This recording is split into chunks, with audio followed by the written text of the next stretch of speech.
December 7th, 1941, a date which will live in infamy. Wenn ja, dann tritt für mich ein, so wie ich für dich eingetreten bin. And in the streets, we shall fight in the hills. We shall never surrender. Planeta Guerra, com Tiago Loureiro e Pedro Nascimento.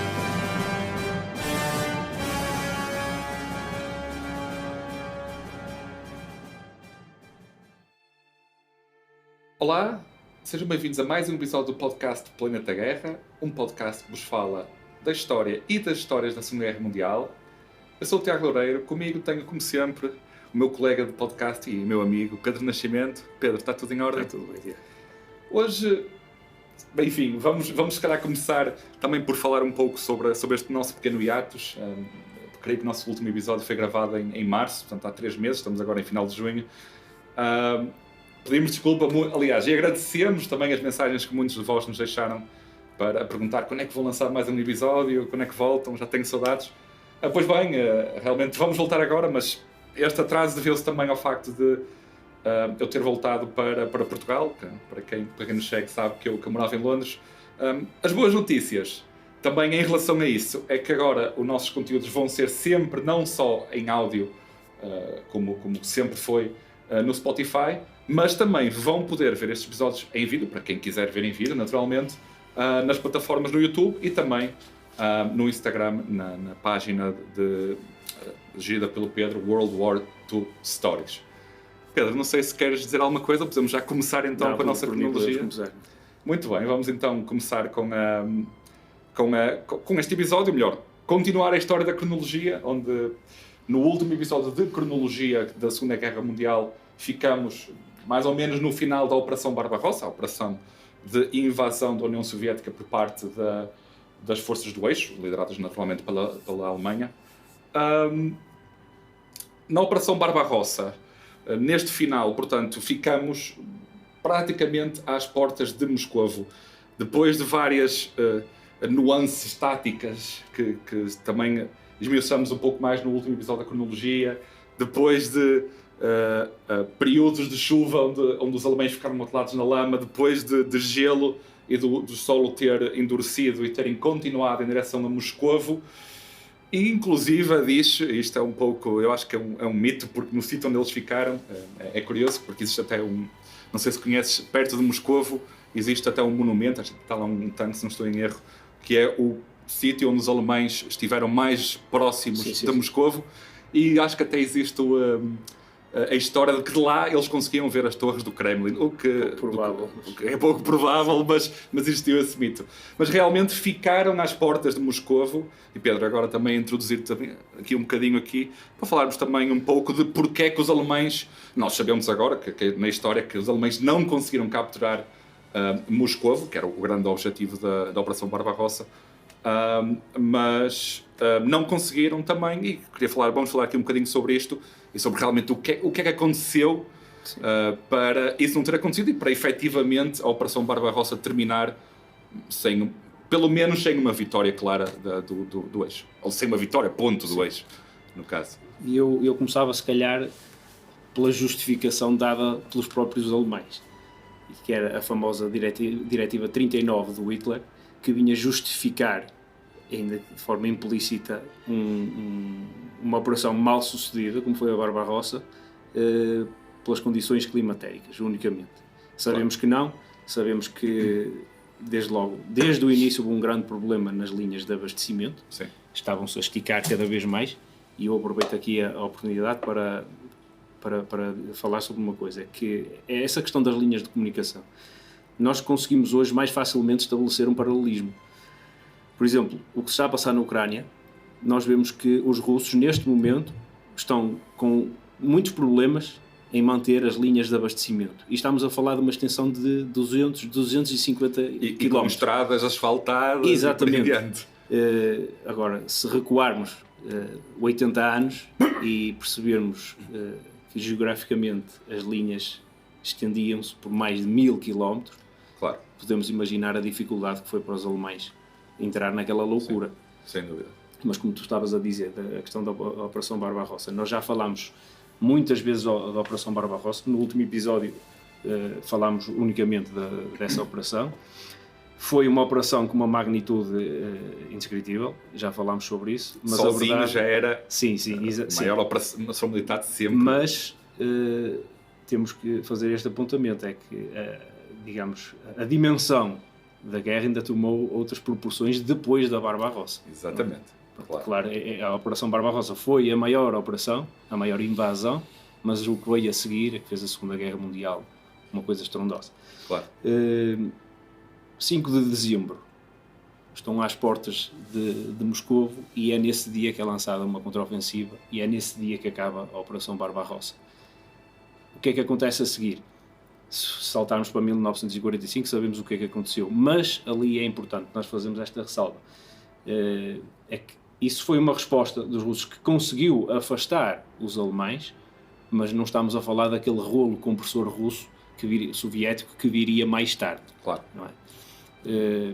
Mas pronto, Tiago, é como já falámos no último episódio, era uma operação demasiado arriscada e poderia ter outro resultado se talvez Hitler não tivesse a obsessão de chegar tão longe. Claro. Porque eu acho que era perfeitamente possível os alemães conquistarem território da União Soviética e conseguirem manter. Mas claro.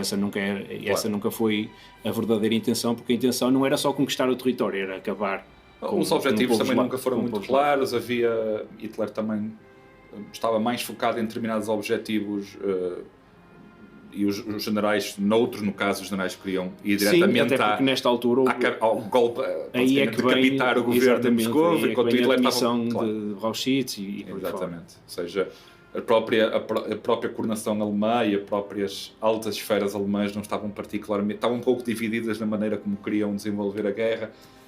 Enfim, todas essas questões e também algo que podemos comentar, o ataque soviético, que também, apesar de todas as baixas que os soviéticos tiveram durante a Operação Barbarossa, e foram imensas, imensas não só capturadas como também mortas, Stalin não foi capaz de ter uma reserva de forças que veio lá da Sibéria. Sim. Porque isto foi bastante crucial nesse aspecto, e nós até já fizemos a biografia de Stalin. Stalin era um homem muito paranoico e desconfiado, e particularmente desconfiava dos seus, por exemplo, dos seus espiões. Sim. E do seu grande espião Richard Sorge em Tóquio. E quando avisou da Operação Barbarossa. Exatamente, quando avisou da Operação Barbarossa ele não ligou, mas desta vez...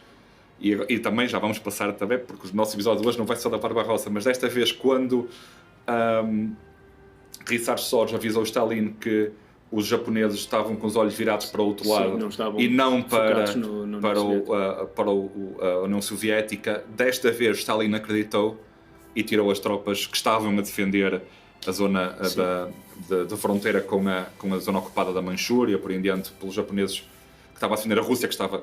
portanto, do outro lado da fronteira com a Manchúria, e tirou-os lá tropas fresquinhas, acostumadas a frio, condições aquelas condições climatéricas, e foi uma reserva importantíssima de tropas que permitiu este contra-ataque russo e permitiu que as forças do eixo saíssem das portas, pelo menos de Moscovo.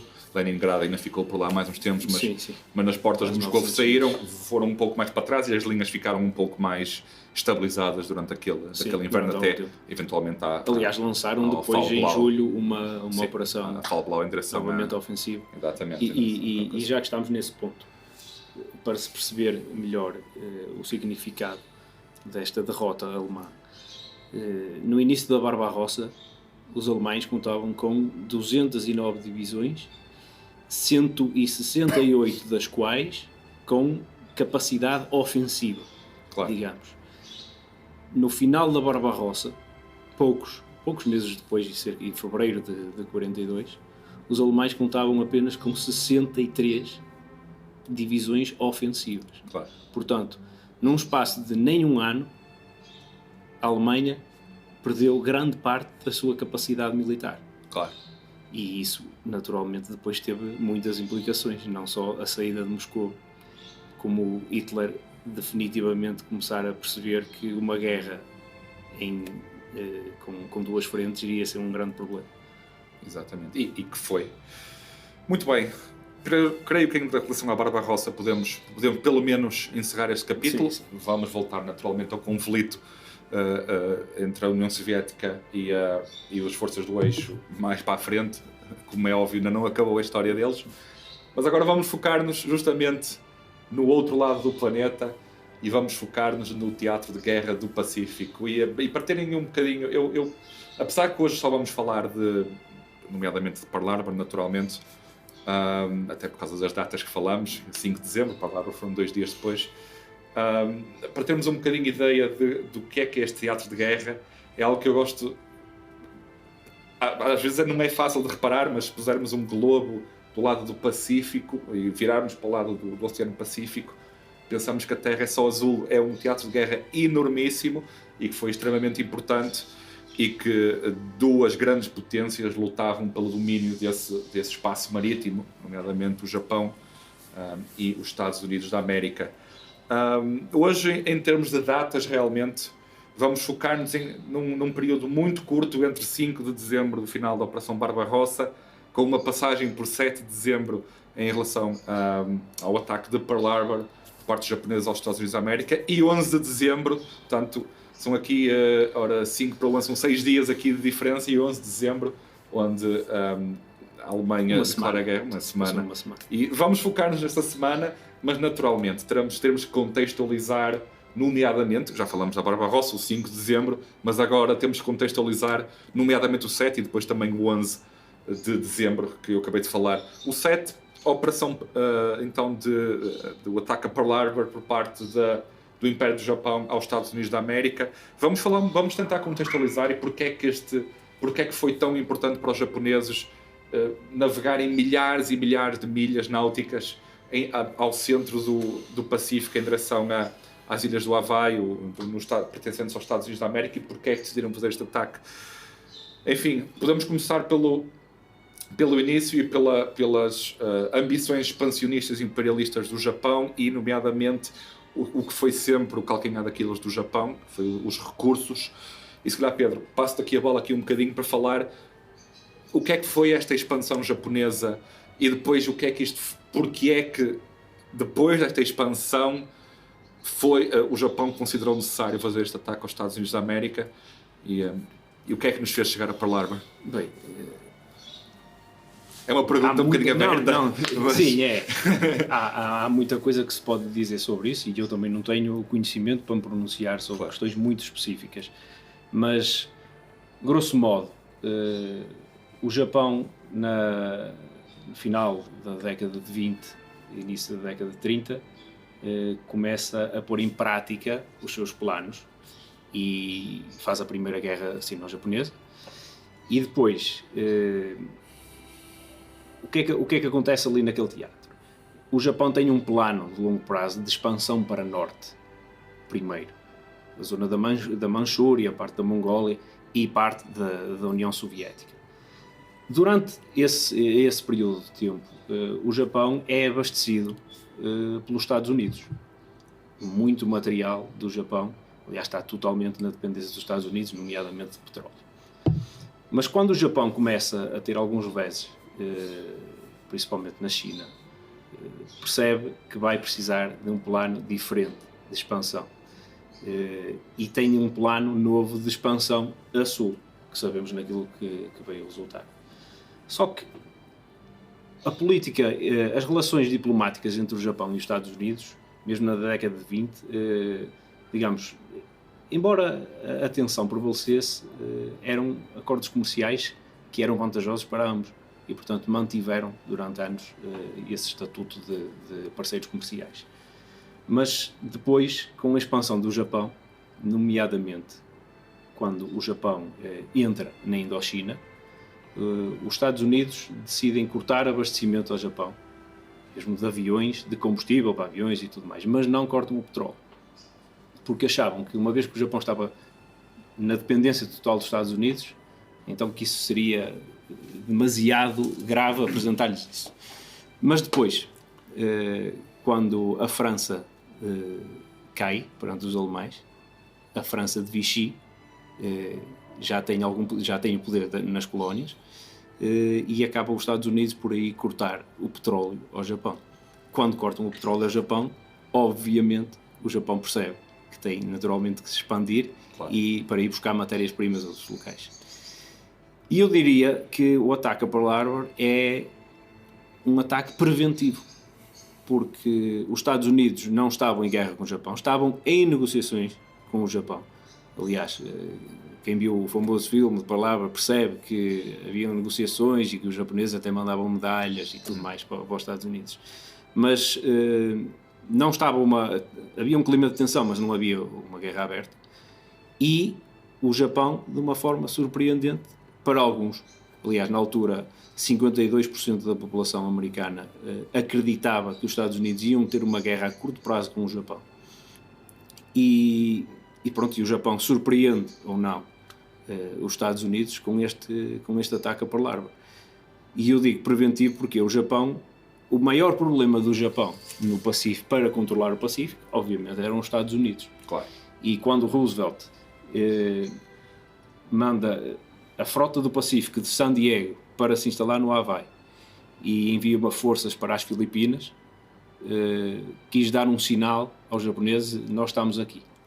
Mas para as Filipinas, por exemplo, houve um plano de 40 mil homens para defender as ilhas, e MacArthur dizia que eram precisos 400 mil. E pensavam mesmo que um primeiro ataque dos japoneses fosse ser nas Filipinas. Mas foi em Pearl Harbor, onde estava a frota do Pacífico, ou melhor, onde não estava a frota do Pacífico. Exatamente. Enfim, podemos até já começar por aí. O ataque de Pearl Harbor teve uma nuance que foi bastante interessante, uma coincidência realmente, porque os japoneses conseguiram obter a surpresa no ataque. Sim. Apesar de... vamos lá ver, foi um feito incrível, porque... Aquela questão da distância que estavas a falar. A distância enormíssima, e não foram detectados. Silêncio absoluto de rádio. Uma frota de, creio, de 6 porta-aviões, pelo menos. 6 porta-aviões e todos os navios auxiliares, cruzadores e por aí em diante. Que não foi detectada por milhares e milhares de quilómetros no Pacífico em direção ao Havaí. E conseguiu atingir surpresa, mas uma das coincidências deste ataque de Pearl Harbor é que estavam em manobras fora do porto os 3 porta-aviões da frota do Pacífico, o Enterprise, o Lexington e o Saratoga, os 3 porta-aviões da altura da frota do Pacífico, ou seja, eles não sofreram, e os porta-aviões, para quem joga a batalha naval, sabe que são os navios mais importantes. Portanto, foi uma felicidade para os americanos isso. Não sei se faria muita diferença no longo prazo, mas pelo menos no curto prazo fez alguma diferença em relação ao teatro de guerra do Pacífico. Portanto, como eu disse, foi um ataque surpresa, que desencadeou-se na manhã de 7 de dezembro de 1941.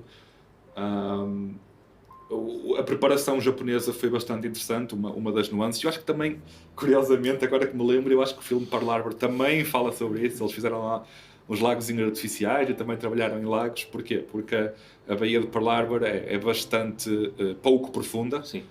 E por isso necessitaram de utilizar torpedos que não afundassem e que pudessem manobrar na Baía de Pearl Harbor. E realmente eles fizeram esse tal treino com os torpedos.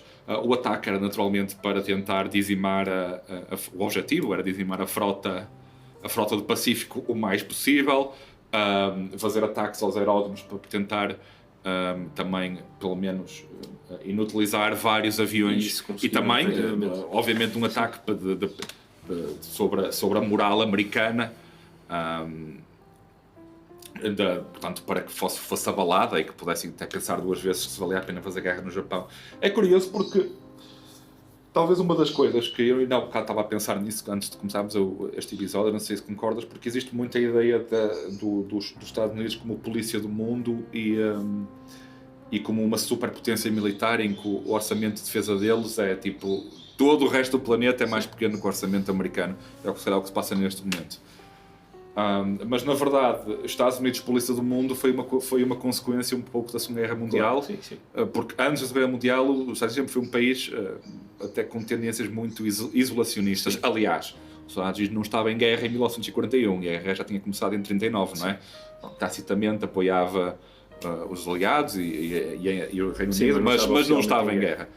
E mesmo a própria preparação americana não era particularmente forte. Os Estados Unidos não tinham um exército particularmente numeroso. Não, em termos tecnológicos precisaram de desenvolver bastante, e já agora que falamos sobre isso, e também um pouco também sobre o que temos aqui hoje. Exato. Aqui à nossa frente. Vais falar aí de um dos aviões hoje, o Pedro, mais conhecidos. É verdade, de dois dos aviões, apesar que um aqui não... Aliás, na verdade, nenhum destes esteve lá. Vamos tentar ser corretos em relação a isto. Claro. O Pedro é dono de uma fantástica coleção de aviões que vamos tentar, sempre que possível, trazer sobre a batalha que estamos a falar. Em concreto, para sermos corretos, nenhum destes dois aviões esteve na batalha. Um deles, o modelo anterior teve, é nada mais, nada menos que este Mitsubishi, uma marca que todos nós conhecemos de ar-condicionados, carros empreendientes, mas na altura também fez aviões de guerra.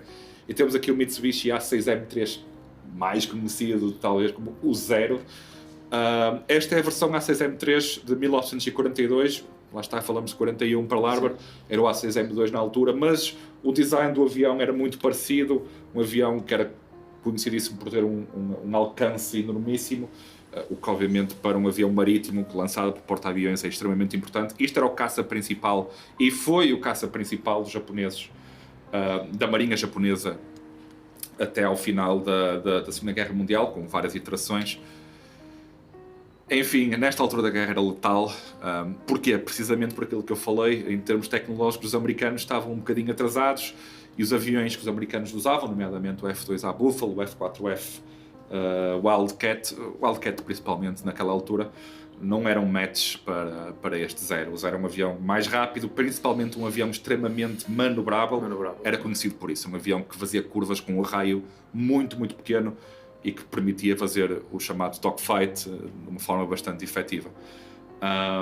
Deste lado, do lado americano, temos aqui um bocadinho maior, se quiseres pegar tu, Pedro, temos ali ok, obrigado. Temos aqui o F-6F Hellcat da Grumman. Uma curiosidade, Grumman, que é também a empresa que depois desenvolveu o F-14 Tomcat, muito conhecida aí, agora do filme que saiu há pouco tempo, do Top Gun, do novo Top Gun. Temos aqui o F-6F Grumman. Este avião foi basicamente o que dizimou este Zero que está aqui, mas o F-6F Hellcat foi um avião, esta versão em concreto é a versão de 1945, mas em 1941 não tinha sido desenvolvido. O avião, o tal que eu falei, o F-4F Wildcat, que foi o sim que lutou contra estes Zeros e que não teve grande chance, também da Grumman, portanto não é muito diferente deste. Era um avião que, pronto, enfim, era mais lento e sem dúvida, dá para ver até um bocadinho mais gordinho, então é menos ágil. Depois, este avião que está aqui, o Hellcat, o F-6F, esse sim foi o grande rival e que destornou sem qualquer hipótese as novas iterações do Zero.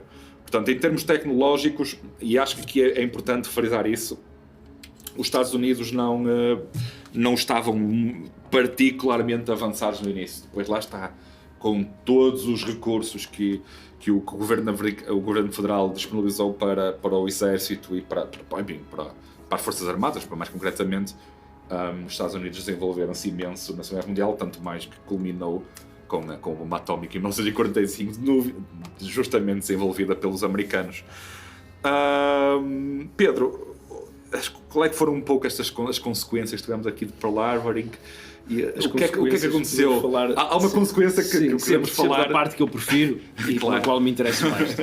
Claro. Já quem nos segue já sabe que é assim. Tu estás mais dentro dessas questões técnicas e eu gosto mais de falar da questão política da coisa.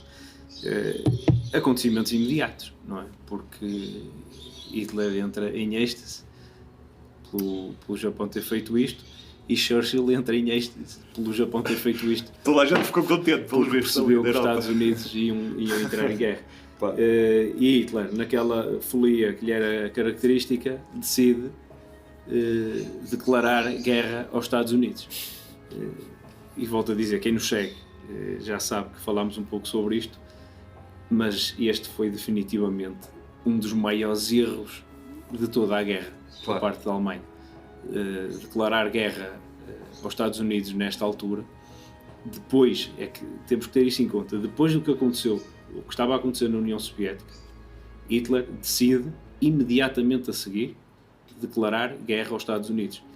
Isto teve, mas isso, já estavam a apoiar e tudo, não, mas não estavam formalmente em guerra. E depois isto, porque é que, na minha ótica, é um dos maiores erros da história. É que, quando declara guerra aos Estados Unidos, a Alemanha, apesar dos Estados Unidos estarem agora em guerra com o Japão, isso fez com que Roosevelt conseguisse, junto da sociedade americana, concluir que o que devia fazer era a política Germany First. Claro. Ou seja, os aliados que estavam numa situação periclitante na Europa acabam por ter um apoio deste monstro que é os Estados Unidos. Claro. E Hitler naquela altura não estava muito preocupado com isso. Nunca é demais lembrar que Hitler não tinha que declarar guerra aos Estados Unidos. Não tinha, efetivamente. Em relação ao acordo do Eixo. Sim, é importante dizer isso. Claro. Foi um ataque ofensivo do Japão. Exatamente, e de acordo com os termos, em ataques ofensivos, os outros não teriam que declarar. Pedro, deixa-me só deixar aqui uma nuance para os nossos ouvintes. Se calhar na parte técnica eu apontei, pronto, nós temos aqui aviões neste momento aqui ao nosso lado, modelos. Relembro, podem ver no YouTube, mas esta parte técnica estava um pouco a apontar para os aviões e depois lembrei-me que estamos também, que nem toda a gente nos vai ver em vídeo, portanto, quem quiser, no YouTube eu expliquei um bocadinho então aqui os modelos que estavam aqui. Queria só deixar essa nuance que eu só me lembrei depois. Foi a primeira vez que fizemos isto. Eu não me estava a lembrar disso. Muita experiência nisso. Claro. Pois é verdade, e eu também queria falar um pouco, foi um erro também, porque por causa da maneira como os Estados Unidos reagiram. Atenção, isto é fácil a gente dizer depois de saber a história. É aquela coisa, mas depois é muito fácil uma pessoa saber. Mas eu queria dizer que, porque os Estados Unidos tiveram uma reação que se calhar ninguém estava à espera, principalmente, relembremos aqui o discurso de Roosevelt para o Congresso, que aliás aparece um pouco na nossa introdução do Planeta Guerra, que o dia 7 de dezembro seria um dia que seria conhecido como um dia de infâmia. Portanto, e isso galvanizou a opinião pública americana, que estava um pouco dividida, ainda bastante dividida, diríamos até, mas depois do ataque a Pearl Harbor não houve qualquer dúvidas. Os Estados Unidos e todo o seu poderio industrial, principalmente, e económico e pessoal também, foi posto à disposição da guerra, e a partir daí os Estados Unidos iriam, pelo menos em termos tecnológicos, sem dúvida, e de apoio de material, ser este o grande peso pesado da Segunda Guerra Mundial. Pedro, em relação também para fecharmos aqui um pouco o capítulo de Pearl Harbor, em relação ao imediato do Pacífico, vamos lá ver, os Estados Unidos perderam um pouco da sua frota do Pacífico, nomeadamente o couraçado Arizona, que ainda está lá neste momento. Foi o grande navio que foi afundado, obviamente inutilizado. No caso, não foi afundado porque ele ainda está lá, justamente. Sim. Mas, está afundado. Está afundado, então ele é tão baixinho que ele ficou ali. E pronto, teve outras perdas também de navios e de pessoal. Não foi... Sim, mas conseguiu recuperar a maior parte deles. Em termos de objetivos, eu acho que os japoneses não... objetivos táticos não foram alcançados porque... Não, até porque sabemos o que é que aconteceu a seguir, não é? Claro. Mas a seguir vem Midway e pronto, isso vai ficar para outro episódio. Vai ficar para outro episódio, mas realmente, enfim, aquilo que acho que é importante realçar para este teatro no Pacífico é que os japoneses não alcançaram o objetivo que queriam e os americanos conseguiram repostar, não diria facilmente, mas pouco depois. Não foi tão grave para os americanos conforme se calhar os japoneses queriam e não conseguiram. Não, isto foi naturalmente mais um acontecimento que veio alterar o rumo das coisas. Claro. Mas em relação ao episódio 2, quer dizer, como estávamos a dizer há pouco, uma semana, o que aconteceu numa semana. Exatamente. Foi incrível. É que foi o final da Operação Barbarossa e as tropas soviéticas começam a contra-atacar. Passado 2 dias, Pearl Harbor, e passado 4 dias, a declaração de guerra da Alemanha e da Itália aos Estados Exato. Unidos. Portanto, nós falamos em acontecimentos tão passados, mas ao mesmo tempo esta semana foi crucial para aquilo que viria a seguir. Mas é evidente que as repercussões de umas para as outras iriam sempre acontecendo. Claro. Mas era muito difícil o Japão não entrar em guerra com os Estados Unidos. Claro. Por toda a conjuntura. E pela necessidade que tinha, e lá está. Porque os Estados Unidos eram uma verdadeira ameaça para o Japão. Claro. Mas da Europa não era necessário Hitler estar-se a preocupar com isso. Sim. Pelo menos ao ponto de declarar guerra. Eu acho Estados Unidos. que eventualmente, vamos lá ver, aqui as conjecturas, eventualmente, provavelmente, o estado de guerra entre as forças do eixo na Europa, entre a Alemanha e a Itália e os Estados Unidos, iria acontecer, mesmo que eles não tivessem declarado guerra. Eu acho que eventualmente iria acontecer. Eu acho que os Estados Unidos não ia só... Sim, mas aqui já tinha um motivo. Já tinha um motivo. E Churchill aproveitou. O dia 11 foi... O Churchill com certeza teve um dia, Claro. não vou dizer de felicidade, mas de boas notícias em termos da guerra, porque era tudo quanto ele queria. Hitler declarar a guerra aos Estados Unidos era um... Sim, quer dizer, eu fez diria- basicamente ali a papinha toda para o Churchill poder convencer Roosevelt, o que faltaria convencer, até porque lá está, apesar do ataque, é a tal história do Pacífico, quer dizer, o Pacífico é enorme, aquilo é gigantesco. Os japoneses, para chegar a território continental americano, aliás, durante a guerra toda, o território houve muito esporádicos e quase negligenciáveis ataques ao continente, mesmo à costa oeste, no caso, à Os Califórnia, balões e por aí fora. balões, foi uma coisa insignificante.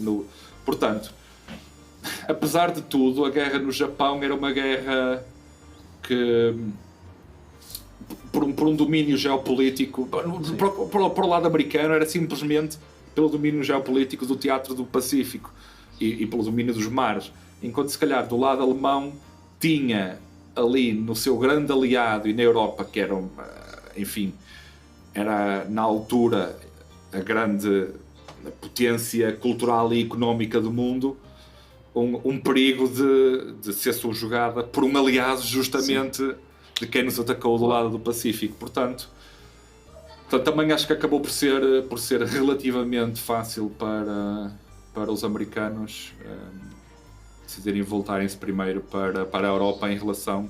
Sim, claro que tinham que suportar isso, senão não poderiam tomar essa decisão. Claro. Mas eu vejo mais na ótica dos alemães serem os inimigos número 1 naquele momento. Claro que isso iria ser prejudicial. Mas agora, contavam com isso quando declararam a guerra? Que os Estados Unidos iriam escolher essa política? Saber. Acho que ele nem sequer pensou nisso. Exato. Eu acho que ele nem sequer pensou nisso. Ele não quis saber. Naquele momento ele estava com um entusiasmo tal. Sim, mas esse entusiasmo devia ser pelo menos desvanecido pela derrota. Exato, pois, porque repara que ele foi 11 de dezembro e em 5 de dezembro Sim. já tínhamos... Uma semana antes já tínhamos tido um contra-ataque soviético enorme. Exato. E que começou-se a perceber que relativamente Moscou não ia ser para aquele inverno. E a guerra relâmpago que os alemães queriam ter acabado antes do inverno russo, definitivamente... E foi assim que foi o inverno. Portanto, o general inverno, claro que teve uma grande influência, mas já falámos sobre isso, quer dizer, não foi só o inverno. Claro. Muitas decisões mal tomadas. Claro. E se calhar a primeira decisão tomada foi crucial, foi invadir a União Soviética. Claro. Mas eu aproveitava agora que temos aqui estes livros para falar um bocadinho sobre eles e pronto, e é interessante porque trouxemos aqui livros que estão relacionados com a temática que estivemos a abordar hoje. Nós temos, pronto, este aqui, Segunda Guerra Mundial, de Martin Gilbert. Eu era para trazer o de Anthony Beevor, que sinceramente prefiro o escritor, mas este livro está particularmente muito bom no capítulo da Barbarossa. Aliás, o livro é muito bom, mas o capítulo da Barbarossa está muito bem explicado. Este aqui, A Retirada, tem basicamente um compêndio de diários de soldados e explicam que quando a Barbarossa começou a correr mal, não só quando os soviéticos deram a volta ao jogo. A Barbarossa começou a correr mal a meio para muitos soldados que ficavam simplesmente desesperados por verem a extensão do território russo. Claro. Não é? Tenho aqui relatos de soldados espetaculares que explicam mesmo que andavam e quando chegavam ao final do horizonte, claro, e viam para baixo, havia quilómetros até perder a vida. Mais step, mais um desespero enorme. E o Sons of the Reich também fala muito destas questões, mas já das tripulações de blindados. A Guerra Total vem na sequência da falha da Operação Barbarossa, aquele famoso no Sports Palace, o discurso do Goebbels, Total Krieg. Claro. Pronto, isto de uma forma assim muito superficial vem explicar aquilo que nós já abordámos muitas vezes, o contexto da guerra a leste, que foi uma guerra única, só essa parte, porque definitivamente era a guerra total, claro, em que valia tudo. Claro. A Tempestade da Guerra também é do Andrew Roberts, é muito bom, porque ele faz uma abordagem aqui não muito técnica da coisa, mas para perceber o contexto até sociológico, o que é que as pessoas normais, digamos, sentiram e percebiam daquilo que aconteceu na guerra. Claro. É um livro muito bom. E por fim, temos aqui o do Alan Clark, Barbarossa, que aqui sim temos os detalhes todos, mesmo técnicos, da Operação Barbarossa. Pronto, é um livro mais, digamos, de consulta, não é aquela leitura como se pode ler, por exemplo, a Guerra Total ou a Tempestade da Guerra. Claro. Pelo menos eu assim sinto. É um livro mais técnico. Mas também dá para percebermos, lá está, a envergadura da operação, como é que era a Wehrmacht antes de começar a guerra, qual era o estado da Wehrmacht antes de começar a guerra com a União Soviética, como é que se foi transformando a Wehrmacht até ao final da Barbarossa e o que é que aconteceu à Wehrmacht depois da Barbarossa. Lendo este livro conseguimos perceber que a Wehrmacht estava no pleno da sua forma quando começou a invasão da União Soviética e depois, em termos logísticos, aquilo foi uma verdadeira desgraça, porque lá está, as linhas de abastecimento, a resistência soviética, as más decisões tomadas pelo comando da Wehrmacht e aquilo que conseguiram fazer. Portanto, depois de lermos isto, eu acho que não é fácil percebermos como é que a Alemanha ainda aguentou mais 4 anos de guerra. Porque aquilo que aconteceu depois da Operação Barbarossa, o estado em que ficou a Wehrmacht foi inacreditável. Claro. Muito bem. Pedro, muito obrigado pelas sugestões bibliográficas. Acho que podemos terminar por hoje, certo? Sim, sim.